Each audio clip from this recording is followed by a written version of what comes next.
ಈಗ ಮುಖ್ಯವಾಗಿ ಹುಣಸೂರು ಕಲ್ಕುಂಟೆ ಹಾಗೂ ಎಚ್ ಪಿ ಮಂಜುನಾಥನ ಬಗ್ಗೆ ಕಳೆದ ಒಂದು 10 ದಿನಗಳ ಹಿಂದೆಯಿಂದ ಒಂದು ಕಳಂಕಿತವಾದ ವಿಚಾರವಾಗಿ ಇದನ್ನು ನೀವು ಸಮಜಾಯಿಸಿ ಅಂತಿರೋ, ಸಾರ್ವಜನಿಕರಿಗೆ ಅರಿವು ಮೂಡಿಸೋದು ಅಂತಿರೋ, ಇಲ್ಲ ಈ ಒಂದು ಗೋಷ್ಠಿ ಯಾರ ತಪ್ಪು ಯಾರ ತಪ್ಪಿಲ್ಲ ಅಂತ ಹೇಳೋ ವಿಚಾರವಾಗಿ ಈಗ ಸಾಮಾಜಿಕ ಜಾಲತಾಣದ ಮುಂದೆ ಬರಬೇಕಾಯಿತು. ಅದು ಭಾಳ ಮುಖ್ಯವಾಗಿ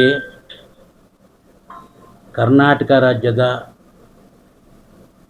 ದೇಶಪ್ರೇಮಿ, ನಾಡಪ್ರೇಮಿ, ನಿಷ್ಠೆಗೆ ಹೆಸರಾದಂಥ ಇತ್ತೀಚಿನ ಯುವಕರಿಗೆ ಒಂದು ಪ್ರೇರಣಾ ಶಕ್ತಿಯಾದಂಥ ಸಂಗೊಳ್ಳಿ ರಾಯಣ್ಣರವರ ಅಭಿಮಾನಿಗಳಿಗೆ, ಸಂಗೊಳ್ಳಿ ರಾಯಣ್ಣರ ಹಿತೈಷಿಗಳಿಗೆ, ಸಂಗೊಳ್ಳಿ ರಾಯನ ಆರಾಧಿಸುವವರಿಗೆ ಮನಸ್ಸಿಗೆ ನೋವಾಗಿದೆ. ರಾಜ್ಯಾದ್ಯಂತ ಸುಮಾರು ಜನ ನನಗೆ ಫೋನ್ ಮಾಡಿ ವಿಚಾರಿಸಿ ಇದ್ರ ಬಗ್ಗೆ ಒಂದು ನೀವು ಸ್ಪಷ್ಟನೆ ಕೊಡಬೇಕು ಅನ್ನೋ ಒಂದೇ ಕಾರಣಕ್ಕೋಸ್ಕರ ನಾನು ಇವತ್ತು ಮಾಧ್ಯಮದ ಮುಂದೆ ಬಂದಿದ್ದೇನೆ, ಜಾಲತಾಣದ ಮಾಧ್ಯಮದ ಮುಂದೆ ಬಂದಿದ್ದೇನೆ. ಇನ್ನೊಬ್ಬರು ಯಾರೋ ಹೇಳಿದ್ರು ಮಾಡಿದ್ರು ಅನ್ನೋ ವಿಚಾರಕ್ಕಲ್ಲ, ಅವ್ರಿಗೆಲ್ಲ ಮನಸ್ಸಿಗೆ ನೋವಾಗಿದೆ ಅಂತ. ಇಲ್ಲಿ ಸ್ಪಷ್ಟನೆ ಏನಪ್ಪ ಅಂತಂದರೆ, ಈ ಒಂದು ಘಟನೆಯಲ್ಲಿ ನನ್ನ ಪಾತ್ರ ಕಿಂಚಿತವೂ ಇಲ್ಲ. ಇದು ಸಂಪೂರ್ಣ ಕಾನೂನಾತ್ಮಕದ ಒಂದು ಆಡಳಿತಾತ್ಮಕದ ವಿಚಾರದಲ್ಲಾದಂಥ ಒಂದು ಘಟನೆ. ಅದನ್ನು ದುರ್ಬಳಕೆ ಮಾಡಿಕೊಂಡಂಥವರ ಅಟ್ಟಹಾಸ ಇದು. ಇದನ್ನು ಬಣ್ಣಿಸ್ಬೇಕಾದ್ರೆ ಆ ರೀತಿ ಹೇಳೋಂಥ ಪ್ರಯತ್ನ ಮಾಡ್ತೀನಿ. ಇಲ್ಲಿ ಯಾರು ಸರ್ ತಪ್ಪು, ಯಾರು ಏನು ಮಾಡಿದ್ರು ಅಂತ.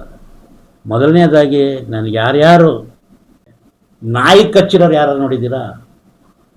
ಮತ್ತು ನಾವು ಅದೇ ರೀತಿ ಸುಮ್ಮನೆ ಚಳ್ಕೊ ಹೋಗ್ಬೇಕಷ್ಟೇ ಬಿಟ್ಟರೆ ಇವ್ರಿಗೆ ಈಗ ಶ್ರೀನಿವಾಸು ಅಲ್ಲಿ ಇನ್ನೊಬ್ಬ ಶೇಖರನು ಪಾಪ ಹುಡುಗ ಅವನದು ಒಂದು ವಿಡಿಯೋ ನೋಡಿದೆ. ಅಲ್ಲಿ ಯಾವುದೋ ಕೌನ್ಸಿಲ್ದು ಎಲೆಕ್ಷನ್ದು ಹೇಳ್ತಾನೆ. ಎಲ್ಲರಿಗೂ ಚುನಾವಣೆ ಬಿಟ್ಟರೆ ಬೇರೆ ಏನು ಬೇರೆ ಇದಿಲ್ಲ. ಹೇಳಿದ್ದೀನಿ ಈಗ ಶುರು ಮಾಡಿದ್ದೀನಿ. ಇಲ್ಲ ಅದನ್ನು ಇಲ್ಲ ಅದು ನಿಮಗೆ ಗೊತ್ತೇ ಇಲ್ಲ. ನಾನು ಈಗಾಗಲೇ ಒಂದು ವಾರದಿಂದನೂ ಅದ್ರ ಬಗ್ಗೆ ಹೋಗಿದ್ದೀನಿ, ಯಜಮಾನ್ರುಗಳಿಗೆ ಮಾತಾಡಿದ್ದೀನಿ. ಈಗಲೂ ಇಲ್ಲಿ ಅರ್ಧ ಗಂಟೆ ಮುಂಚೆ ಅಲ್ಲಿನ ಮುಖಂಡರುಗಳೆಲ್ಲ ಬಂದಿದ್ದರು. ನಾನು ಬರ್ರಪ್ಪ ಮಾತಾಡೋಕ್ಕಾಗಲ್ಲ ಇಲ್ಲಿ ಅಂತ ಕಾರಲ್ಲೇ ಮಾತಾಡ್ಕೊಂಡು, ನನ್ನ ಜವಾಬ್ದಾರಿ ಹುಣಸೂರು, ನನ್ನ ಮನೆ, ನನಗೆ ಗೊತ್ತಿದೆ. ಅದು ಏನು ನನ್ನ ಕರ್ತವ್ಯ ನಾನು ನಿಭಾಯಿಸ್ತಾ ಇದ್ದೀನಿ ಕರೆಕ್ಟಾಗಿ. ಕಾನ್ಫ್ಲಿಕ್ಟ್ ಬೇಡ ಅಂತ ಅಷ್ಟೇ. ನಾನು ಭಾಳ ಸೂಕ್ಷ್ಮ ಆದ ರೀತಿಲಿ ಹೋಗ್ತಾಯಿದ್ದೀನಿ. ಈಗ ಸಾಮಾಜಿಕ ಜಾಲತಾಣದಲ್ಲಿ ವಿಶೇಷವಾಗಿ ನಾನು ಧನ್ಯವಾದನ ಹೇಳೋಕ್ಕೆ ಇಷ್ಟಪಡ್ತೀನಿ.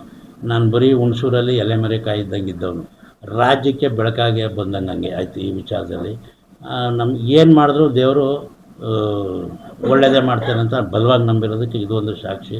ವಿಶೇಷವಾಗಿ ಹುಣಸೂರಿನ ನನ್ನ ಅಭಿಮಾನಿಗಳು, ನಿಮ್ಗೆ ಗೊತ್ತಿಲ್ಲ,